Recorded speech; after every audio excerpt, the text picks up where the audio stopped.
Thank you all for this spirited gathering. Having our first all-school meeting together, aligning with the first day of classes is just great, and perhaps symbolic of what it will take to navigate this year ahead. We will need each other. We will need community. We will need to find ways to remain connected and to feel that we belong. So thank you, Ms. Elliott and LCG and our team in AV for coordinating today's program. Thank you, Megan and Salvatore and Sarah and Brian. Your leadership will be crucial in the year ahead.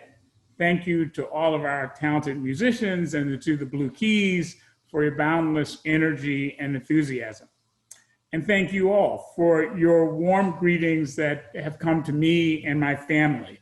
My husband, Dr. Peter Daniolos, and our sons, Emerson and Basile, have felt incredibly welcomed. As many of you may know, Peter is a gifted professor of child and adolescent psychiatry who has a national reputation in treatment of autism and related conditions, as well as sexual identity development in children. We moved from Iowa to Andover just last month and are still unpacking boxes. And at the current rate, we will still be unpacking boxes for many weeks to come.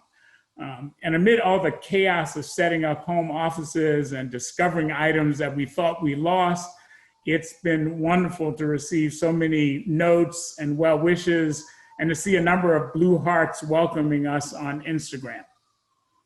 In the midst of the pandemic, we, like many other families, it turns out, welcomed a new pet. Aries is a German Shepherd. He's now 6 months old. And as you will soon learn, if you haven't guessed it already, Peter is proud of his Greek heritage, and Aries, of course, is named for the Greek god of war. Now, I don't think there should be anything. There's no hidden message in that choice of a name. The boys just like how the name sounded. So Aries. Making Phelps House and this campus our new home really means the world to us. And we are eager to engage with all those who breathe life into this historic and beautiful place. I want to meet all of you. Andover's more than 1,000 students. You are the heart of this community, the energy and spirit fueling our mission to educate youth from every quarter. Now this morning, I want to speak first briefly about why I came to Andover to be your 16th head of school and what I think will be essential to our success in the coming year. My coming to Andover was fortuitous in many ways. I was ending my 10th year as president of Grinnell College, and I wanted a new and different challenge. An alum who was involved in the search approached me at a meeting that I attend every year at Aspen. And at first I was just simply intrigued. Of course, I knew of the school, but I had no personal or professional ties. Turns out that Grinnell College did have ties. All of the founders of Grinnell College in 1847 were graduates of Andover Theological Seminary. So I knew about the school and had even visited it. But over the course of several interviews, I realized how much Andover's mission and values align with my interests and my values. I also have prided myself over the course of my own education and career in not paying too much attention to what I perceive are often arbitrary lines that separate stages of education and fields of knowledge. By the time that the selection process had reached its final stages, I knew that this was the place for me and our family. And I was delighted that the Board of Trustees thought that I was the person to lead this institution. I was particularly drawn by Andover's efforts to create a diverse student body and faculty and its commitment to need-blind admissions, a policy that was also in place at Grinnell. I actually read the entire constitution of the school and was impressed that even at its founding, there was this notion of openness in its stated goals to be accessible to youth of requisite qualifications from every quarter. True to our Constitution, we admit students because of their achievement, talent, character, and promise, and then we try to make sure that they have every opportunity to thrive. As one of the newest members of this community, I will need your help getting to know Andover, the real Andover, the culture, the quirks. I know that no school or community is perfect, and I also want to learn about our challenges. I want to learn what to do and what not to do. Maybe I'll start by rethinking the color red in my wardrobe, and unfortunately, I have a lot of red ties. I also want to know where to get the best pizza. We've also already received the word on the best sources of ice cream. And I've also been thinking about when to call head of school day. Now, actually, I've been thinking maybe even that head of school day is not really necessary. LCG and Mrs. Elliott told me not to worry about the head of school day, that students had outgrown that tradition. Okay, just kidding. And I know I should never joke about that. On a more serious note, though, communities have traditions and ways of being that connect us to one another. This year, those connections will be needed more than ever. We will need one another. I believe we all need the assurance that we matter, that we are heard. We'll need to know that we are valued, that we know both our rights and privileges, but also our responsibilities and the obligations that come with being a member of this community. We create community in many ways. We open ourselves to being vulnerable. We ask questions. We ask for help. On the flip side, we also create community by being a trusted friend or colleague or teacher or peer who takes others under their wings and helps them into a conversation, helps them into the community.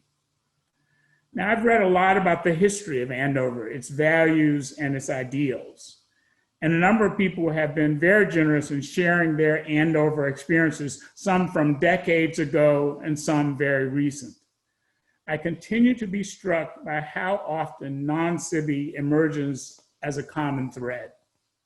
Now, to put this in practical terms, they often describe how their Andover journey involved the support of many people. Some refer to this as the dream team that always had their back. People they counted on for support to get them through a difficult stretch, people who were honest with them, let them know if they acted out of line, people willing to give them the benefit of the doubt. In addition to your family members, at Andover, your dream team might include teachers, teammates, friends in the dorm, a fellow musician, a cast member in a theater production. These are people whom you can trust to tell you the truth when you've done a great job or that you have work to do to reach your full potential. And you never know when you'll be given really important advice by a mentor that will have lifelong influence. For me, one of the most important times that occurred in this vein was in graduate school. I had managed to make it through medical school and college as only a fair to middling writer. But to be honest, at some point, I had decided early on in college that I was not a great writer, so I decided I would therefore not take many courses that required writing. Now, I thought this was such an obvious decision that I never mentioned it to a single person. It never crossed my mind that I should actually take writing intensive courses to become a better writer. Flash forward to my fellowship when I was working on my PhD and writing my first grant application. I prepared what I thought was a reasonable first draft and sent it to several faculty for comment, including a rather famous social scientist on the faculty who had written several award-winning books, but whom I knew only loosely. Several days after dropping off the hard copy at her office, I arranged to meet with her. And I will never forget that meeting. She was sitting at her desk in the dark of a winter late afternoon with just her desk lamp on. I sat down. She appeared to be holding my draft in her hands. And she gently put it down on our desk and very slowly and simply said, "You need to learn how to write." I remember nothing else from our conversation. But I left the room in a daze. Now, I thought I was, hot stuff academically, but as painful as it was to hear, somewhere inside, I knew that she was right. So I enrolled in a series of non-credit evening writing courses at Penn that I took after a busy clinical day and a day that often included graduate school classes. And I learned to write. Years later, I was asked to give a named lecture at Penn that had been created to honor another mentor there. And that professor was in the audience when I gave this lecture. Afterwards, I went up to her and I spoke to her to thank her. And she had absolutely no recollection of either reading the grant application or of giving me that advice. And I suspect that was because she saw herself as simply doing her job. This was just a routine part of what she did. She told students the truth, and she told them what they needed to work on. So don't be afraid to talk with your mentors about how you're even thinking about your education. They're here to help you.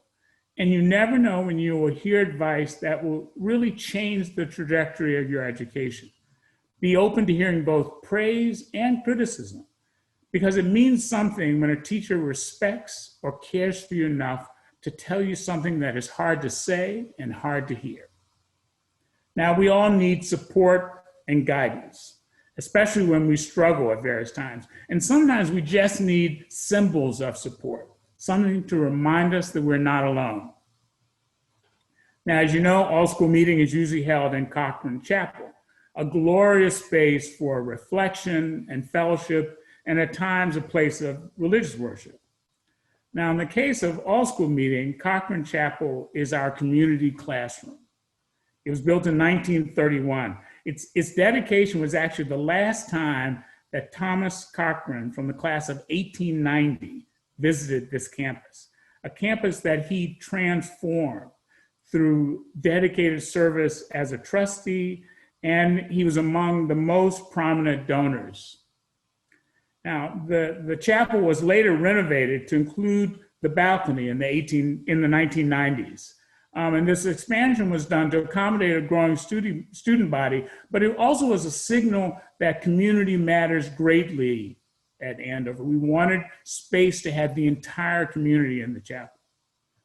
Now, in honor of the place to which we will eventually return for these gatherings, I'd like to continue this tradition that you heard about earlier, a tradition started by Barbara Landis Chase, the 14th head of school, and carried forward by John Palfrey, the 15th, and Jim Ventry, 15.5. Now, inside the chapel, you've heard that there are these pillars, and many of you have seen them, that soar high above the seats, and at the top are angels. Now, I haven't counted how many there are, but there are a lot. I was just there a couple days ago. And I want to join my predecessors by suggesting to the new students that they choose an angel. And we'll do this together when we return to Cochran Chapel. We'll look up and know that every time we see our selected carved angel, we will be reminded that there's an entire community here to help us and guide us, and to encourage us and to support us, and even sometimes to value and respect us enough to tell us hard things. Our angel might be a symbol of comfort, contentment, or hope. For those moments when we need something to help us refocus our minds or simply to lift our spirits, we will need our angels more than ever this year. All of us know that we are about to begin one of the most distinctive academic years in the history of this institution, a time that I suspect we will speak of for many years to come. We should also remember that at the center of this distinctive experience is this extraordinary institution with its mission to educate. We are all here because of that mission, and we will pursue that mission while protecting the health and well-being of our community. We will get through this together as a community. And I have absolute faith that when we look back on this experience, we will realize that we have emerged as a stronger, even more committed and humane community. Thank you. Have a great year. All School Meeting is adjourned.